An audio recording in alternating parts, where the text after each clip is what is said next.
Welcome to the Selling from the Heart podcast on the Salescast Network. You've joined a global movement of sales professionals who are dedicated to being authentic and building trust. We call it Selling from the Heart. Together, we are on a mission to bring sincerity and substance to the sales profession we all love. Get ready to be inspired and equipped as we join our hosts, Larry Levine and Darrell Amy.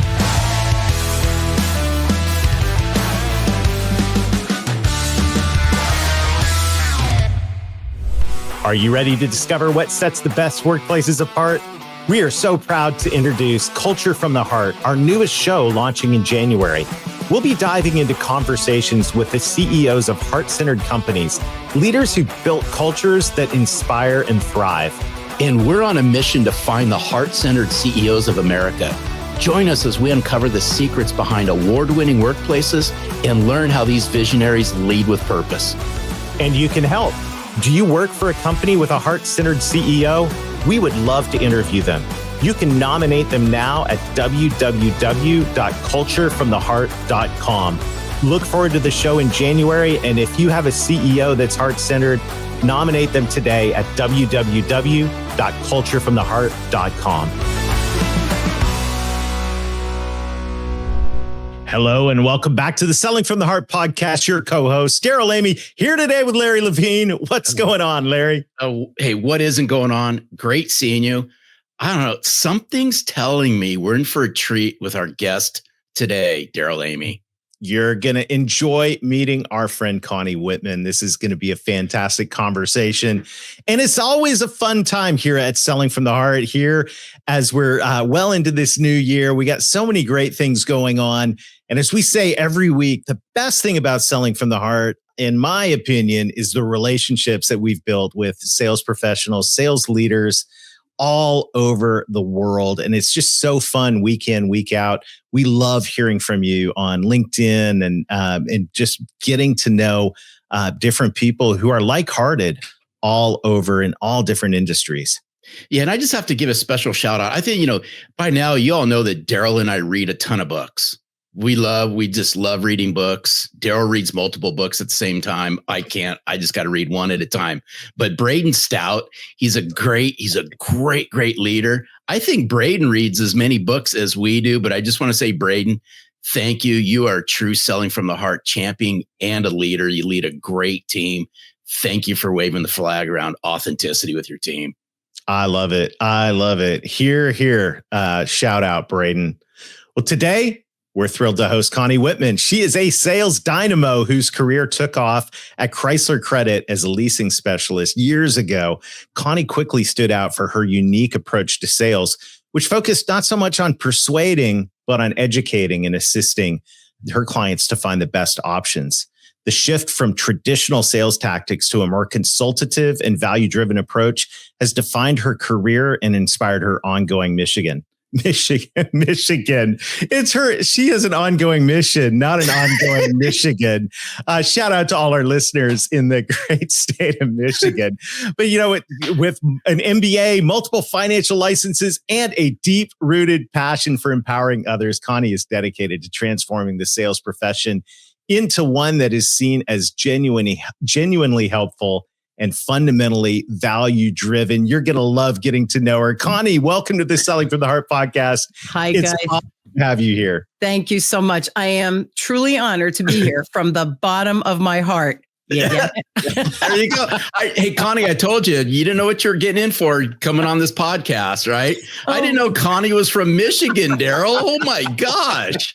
I don't know that, Connie? Cracking up. Yes, I was cracking up. It's so good. Well, all of our listeners from the great state of Michigan are thinking the same thing I'm thinking. They want to know, Connie, what does it mean to you to sell from the heart?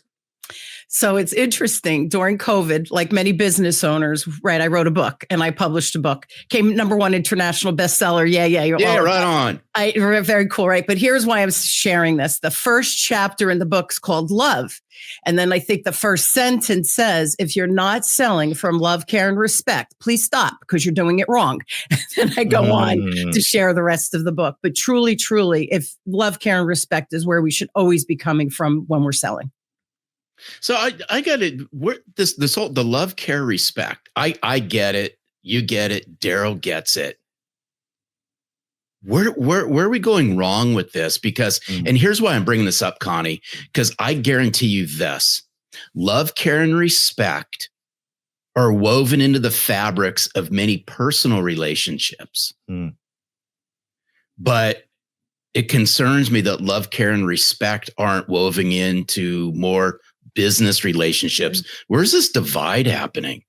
And I see it all the time with my clients. They're pushing product or service because they're looking at the dollars. And as soon as you look at dollars versus the human in front of you, you've derailed yourself, in my opinion. Because when we do that love, care, and respect, we're building the know, like, trust factor, right? That's the big phraseology now. We're building that quickly. And then we create these dynamic relationships. And then if we can understand the client and put them first and forget about the money, we make more money because we stop leaving money on the table. We sell bigger contracts, bigger packages, whatever it might be. And the bonus is we generate this passive income through our follow-up and other good habits. But then we create this passive income through referrals. So when you're not doing it, you're working too hard, but you're coming from a scarcity mentality, in my opinion, because we're looking for the money versus looking at the people. I love it. And this whole concept of persuasion versus education has really got my attention here today. And I think a lot of the moment you look at the dollar signs, immediately now you're thinking about, okay, how can I persuade this person?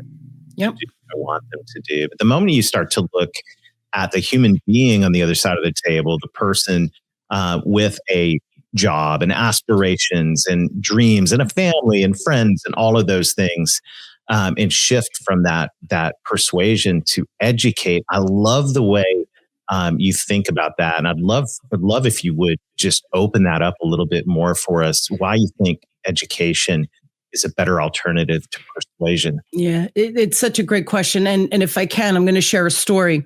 When I started my career, graduating in the early 80s, and I got a job at Chrysler Credit. And after Chrysler Credit, my next job, I'll tell you why I left Chrysler Credit later. Anyway, I started selling insurance. So that's where I got my license and licenses came from. And I was going for my MBA in the evening. And I remember the first time I went out on a call without my sales manager, who, by the way, should not have been a manager, period. But anyway, I went to my first sales call alone. And it was this blue collar couple with two little girls. And the wife was a stay-at-home mom at the time. And he kept saying, we need life insurance. If something happens to me, I don't want them to lose the house. But I'm looking, they're just about affording putting food on the table. So I said, I understand your goal here, and it's a very wise goal. You're going to get the insurance, and in 6 months, it's going to lapse, and you're going to throw $500 away, and you're not going to have the insurance. I can't allow that. If you allow me, can I put you on a budget? Let me teach you about a budget, how to work through it, et cetera. So I didn't make the sale, of course. And he kept saying, but I want the life insurance. And I kept saying, I understand. You're throwing money away. Trust me on this. So he did. Don't ask me why, right? I met these people for the first time at their kitchen table, by the way.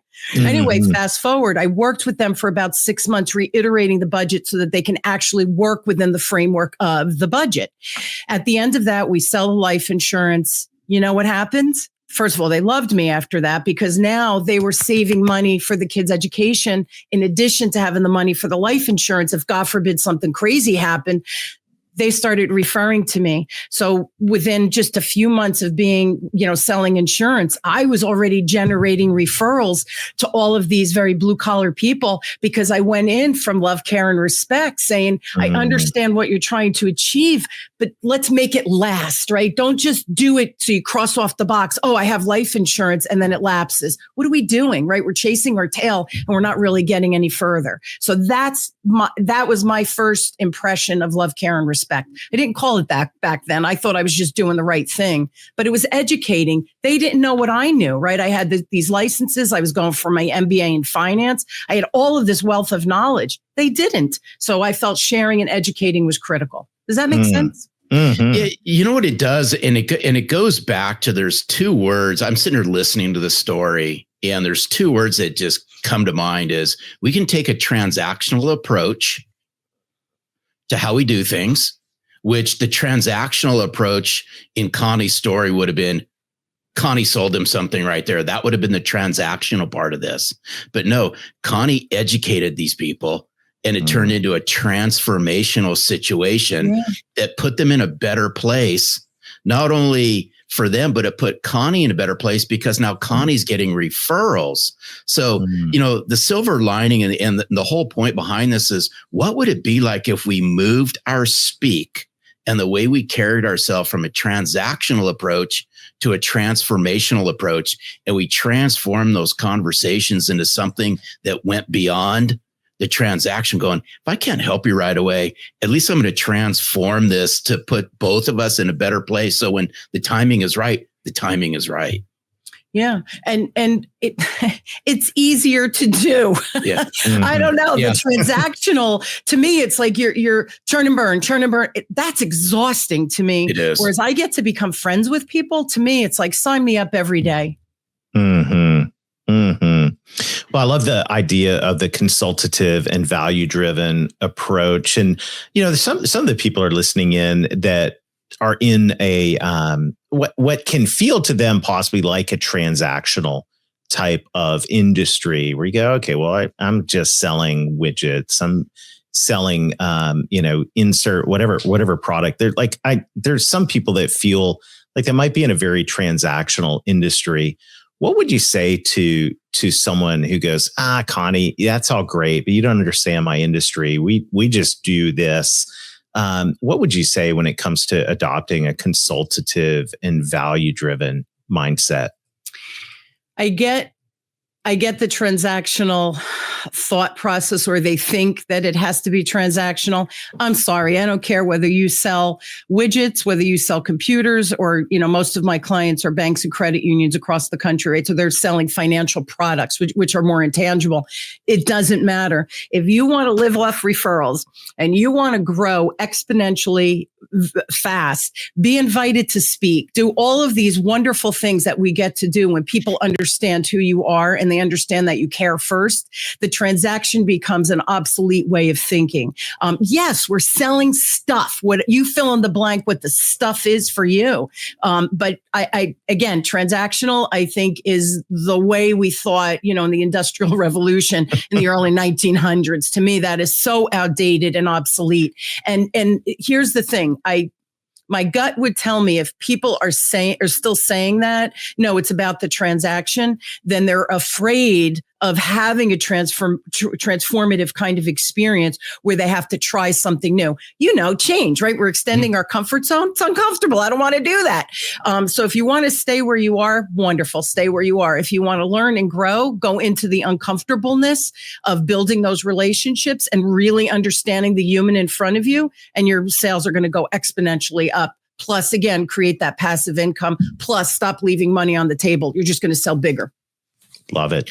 Hey, we gotta still camp on this. I love this conversation, but so encourage somebody who's going, where do I start? Right? They're dead set, right? They're going, hey, I just sell things, whatever those things are. I just sell those things. By the way, I think transactional speak and the way you carry yourself in a transactional manner is 100% replaceable, because somebody's always going to come along with a better transactional speak. Yeah. So where can and I know this is uncomfortable. You use the word uncomfortable. I totally get it. But where can somebody start flipping the switch on this? What are a couple of things that somebody can work on immediately that goes, you know what? I'm buying into what Connie's throwing down here. So I'm going to give this a try. I'm going to start training my brain on this. What are a couple things that somebody can do immediately that's not that hard, that's going to go, I get it? Yeah, great question. So 2 things. In my process, I have a 7-step process that I've used for 42 years, right? My first step is preparation. And I hear all the time, oh, we don't have time to prepare. You can't afford to not prepare, because trust me, not only will it save you time, you're just going to do a better job with the client because you're showing up prepared. They're going to see that a whole subconscious thing is going on. When we show up prepared, we feel confident, we feel empowered because we're dialed into, hopefully, the client, they're looked at their website, hopefully join them on LinkedIn. What are their charities? What moves their soul, so that you can see where that connectivity is. Be authentic. Don't force something. Like if I don't have animals in my house. I don't dislike animals. I just have enough to do. Right. So I would not say, oh, I love dogs. Right. I don't know if I love dogs because I've never had one in the house. So again, be authentic in how you connect. But that's one thing. So being prepared, your own stuff, but also who is the person. Do as much recon as you can so that when you show up, they seeing that you actually are prepared, that you looked into their stuff. So that's number one. They will feel important to you. They will feel seen and heard. And that's what clients want, to be seen and heard. Bottom line. The end of the process, after you make the sale and you build the relationship and they love you and all of this, the other place that I see people missing the boat and go back to the transactional way of thinking is they're not following up. When I started, and you guys, I don't know with your industry, but when I started in the financial service world, the client had to hear from us about 5 times. So we had snail mail because we didn't have computers back then. Yes, I'm that old, right? But we would send a letter, or there was this, in their statement, they'd get some kind of stuff, or I would literally phone call them. So 5 touches. Now we're up to like 15 to 18. Here's the good news. I could send an article, Larry, to you via LinkedIn and say, oh my God, I was thinking of you. I saw this article. You immediately popped into my head.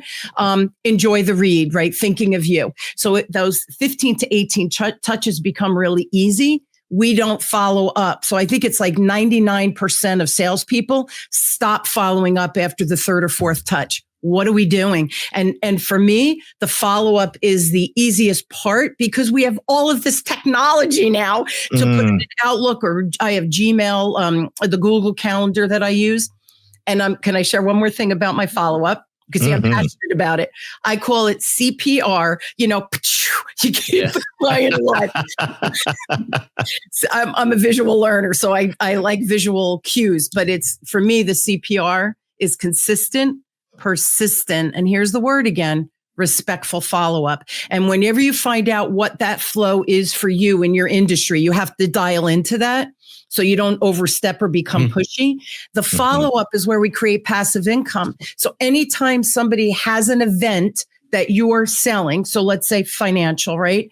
Every 90 days, most people have a financial event. So every 90 days, there's a potential for them to reach out and say, hey, this happened. Can you help me with that? You become top of mind, passive income. You prove yourself over and over. They feel seen and heard. Referrals come. You got to be in the game. And that's the follow-up piece. This is great. And, something you said that really it just caught me is we obviously, people listening to the Selling from the Heart podcast, I think our audience, especially our audience in Michigan, really gives a rip about what's going on. This is we're just going to call out a state every episode for the rest of the year. That's 50. Yeah, that math will work. But seriously, I think we obviously have an audience of people that give a rip and really care. And I think though, that what happens after the transaction, after, everything's delivered, the dust is settled, hopefully you send a thank you card, all of those things. It's interesting how we can all of a sudden turn transactional at that point. Like, oh, the deal's done. And then we move on to the next thing. So we've got heart-centered sales professionals that are all in through the whole decision-making, buying process. But when things are over, the management of that client, it just kind of, we move on to the next one. And this shift from a heart-centered approach to after the sale, I'm not saying people don't deliver and all of that, but I'm saying after all the dust settles on that deal, are we transforming back into transformational or transactional people? Or are we going to continue that? And I love your perspective about how smart it is to be diligent, consistent, CPR, consistent, persistent. Yeah, consistent, persistent, respectful. Yeah, how smart that is in terms of growing your business, but also how heart-centered that is, especially when you continue to educate your clients. Yeah. Okay. Give 2 more tips on the CPR on the follow. Here's another thing. At the end of whatever that process is that now you're delivering, right? You're delivering whatever the end result is. Say to the client, hey, listen, you have my information. If you have a corporate number, put your name next to it. So I'm not saying everybody should give out their cell number, depending on what industry you're in. You might not want to do that. But what I tell, example, my branches, I say to them, when you give your card, make sure you say, hey, put this in your cell phone, but put my name. Don't put the company's name so that you know it's me calling you. What ends up happening subconsciously, right? Humans, we function at the subconscious level. So when you look at an iceberg, right, the tippy top is that 5%, that's conscious. But where we're making decisions, where your folks are making decision, your clients, it's in that 95% underwater. And that's our subconscious. So when they see your name pop up on their cell phone, it's personal. And now they're going to pick up because they know it's, the company, why are they calling me? Oh no, Connie's calling me. So that's one tip. Make sure they put your name and cell phone, your name in their cell phone, even if you have a branch like office, so that they know it's you that's calling, with the caller ID. Yeah. That's number one. The other thing I wanted to say about the follow-up, there was one other thing. Oh, see, I'm showing my age. I forget what it is. I'm sure it will come to me. Oh no, you're good. But that was a good. We got to do CPR. No, I love that. So speaking of, I gotta. Okay, so I can't believe I'm going to say this, Connie, but I'm going to say it anyway. CPR and heart. I mean, there's some things going on in here. So now I want people to think about this for a second. You know those machines that like jumpstart somebody's heart? What do you call those things? Yeah, the defibrillator. Yeah. Defibrillator, right? So now I want you to think about this for a moment, right? Those defibrillators, they kickstart somebody's heart to start beating again. Yes. Yeah.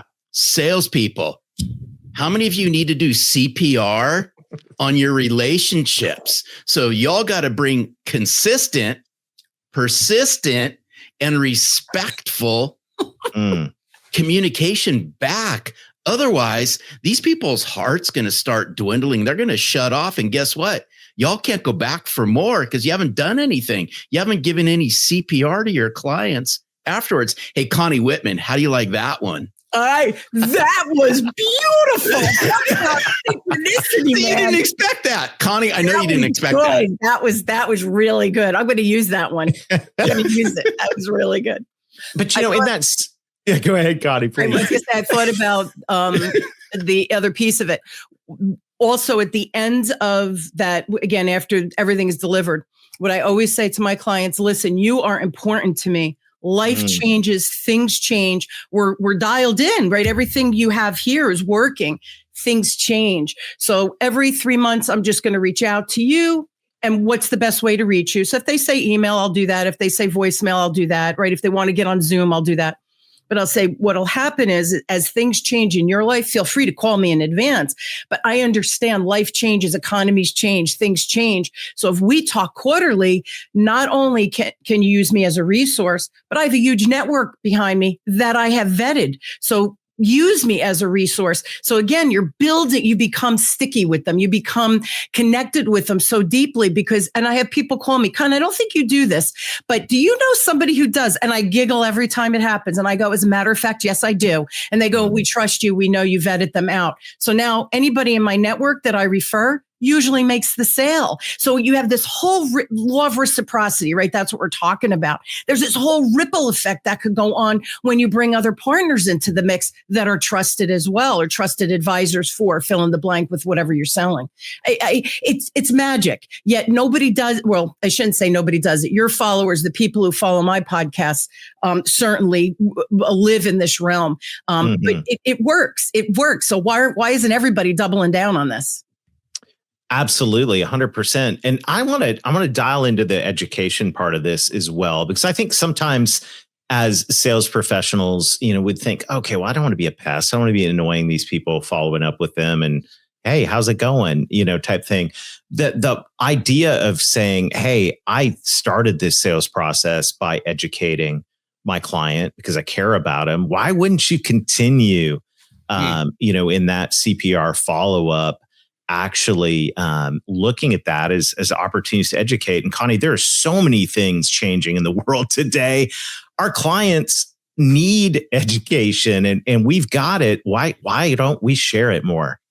It's crazy to me. Again, the system, to me, it's simple, right? It's logical, but again, it was intuitive for me, even as a kid starting out.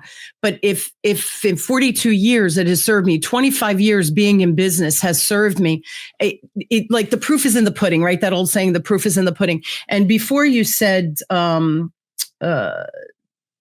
I wrote it down. I can't even read my writing now. Usually I try not to write notes. See, it distracts me. That's why I like to do it. I like to listen and be present. But the educating piece, I think, as soon as and this is what I tell people, you could call yourself a salesperson, a service professional, an educator, whatever gives you confidence, then that's what you go with. But I believe sales is about educating, because if I have a knowledge and I have the service or product or whatever that can help that person with their problem or situation, now I can articulate how it's going to benefit them, what's in it for them, right? Becomes really critical. I think the rest falls into place, but it really is about educating the client. The other thing I see is people, they want to give the features. They want to give the statistics. They love showing charts. Please stop.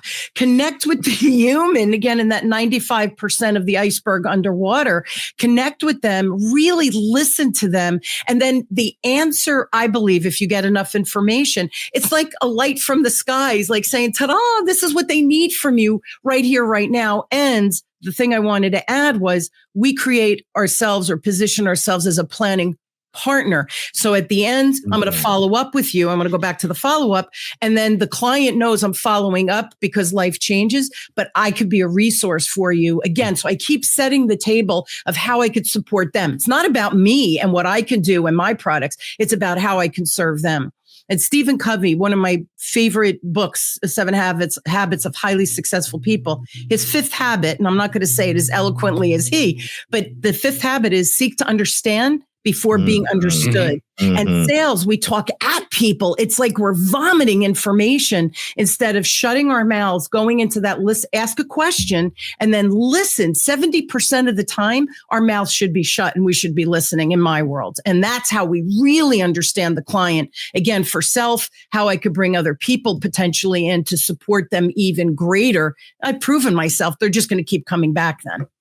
And so now I got to flip this on its head just for a moment. But I really believe, and I'm going to stick up for salespeople on this one, because it seems like we've been like poking holes at salespeople, but we're really not, as we care deeply about salespeople, is they are products. I really, really believe this, Connie. Yes. Salespeople are products of the environments they were raised in.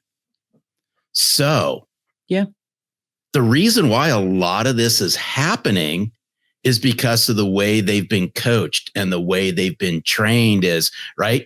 Now, why should I go back and continue to educate these people when I've already made the sale? I've addressed the thing. I've sold my product. I've sold my widget. Now, if I go back and follow up, hey, what am I following up on? Again, I'm keeping this simple, but that's just to get people to think is, hey, salespeople, your products are how you were raised. Which means this thing's got to swim upstream, and leaders, you got to do a better job of coaching your salespeople on this is why it's important, because this equates to increased revenue. This equates to increased profit. This creates sustainability. This creates referrals. This is why you want to do it. And you got to move beyond this. This is why you want your salespeople educating your clients. Yeah. And it's scalable. If you don't, and it's a one and done, you're on the treadmill, man. You're just running. You're not really going anywhere. So yeah, I think there's a lot going on. I want to share what you said. When I started, it was hardcore sales in the insurance industry, financial industry. And I remember that story, that first time I came back, he goes, "Did you make the sale?" And I said, "Well, yeah, kind of." He goes, "Well, what does that mean?" And I responded and I shared my story with him, and he just screaming at me, "You're a moron, you're an idiot, you're not going to make it in this business, blah, blah." He's probably dead by now. But anyway, he was just an abomination of a human being. He should not be training and coaching, period. It was the time, right? Time and place. But proof was in the pudding. Again, that old saying, within 3 years. And I was a kid. I had no network. Remember this. It was pretty much out of college. Within 3 years, I was living off referrals, which was remarkable back in the 80s. Yeah. What a great conversation, Connie. Absolutely love your heart. This has been super practical. And I know our audience is all asking the question, especially our friends in Michigan. How can I get more Connie Whitman in my life? Here's the best thing to do. Just go to my website, changingthesalesgame.com. And also, if you guys want, I have a free communication style that I share on my podcast too. They'll take a little quiz and they'll get 2 reports. One just spotlights your natural communication superpowers, kind of how your message lands naturally without thinking about it.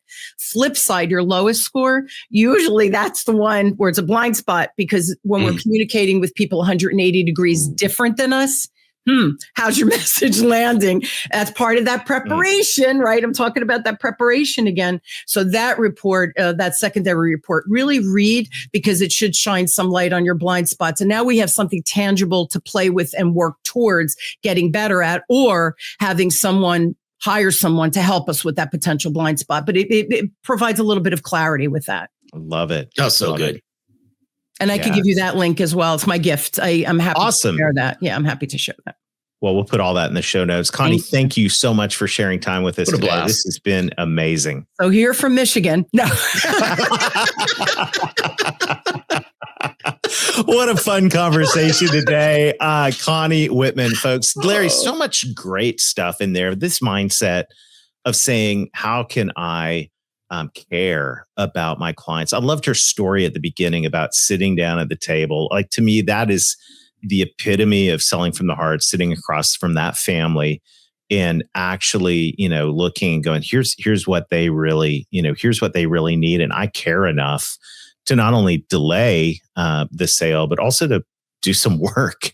I just love that story. And I think this is something that we can all really take to heart and learn from to improve, no matter what you sell, what industry you're in. This is super, super practical. I've always said this. I wasn't the smartest salesperson out there. There was people way smarter than me, but no one's going to outcare me. And I love that story, because it's the giving, it's given a rip mentality. The last thing, and then Darrell, you could wrap this up, is the stuff that I really, really took away from this was the whole acronym around CPR. That's right. And I would really encourage sales leaders, salespeople out there, please, please, please take the acronym CPR to heart. Truly, because I believe there's some relationships that you all can recover if you brought some consistent, persistent, and respectful communication back into those relationships. Absolutely. Hear, hear. Well, thank you for joining us today. And thank you to all of our friends. We said at the beginning of the show, this community of like-hearted sales professionals all around the world, we love being a part of it. We love hearing from you. Thank you to everybody who is leaving reviews on the platform on which you listen to this podcast. We appreciate it. If you haven't been over to YouTube, guess what? You can watch Selling from the Heart. It's actually a show on YouTube. You can see Larry's smiling face. We'd love to see you over there, and click subscribe when you drop in. Larry, we've got some great guests coming up, and I know I can't wait to be back here again next week with our friends.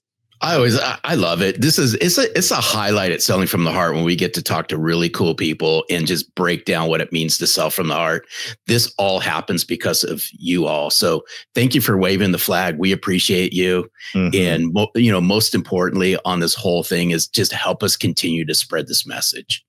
Absolutely. So till next time, keep being genuine, keep being authentic, keep building trust, do CPR on your clients, and most of all, sell from the heart.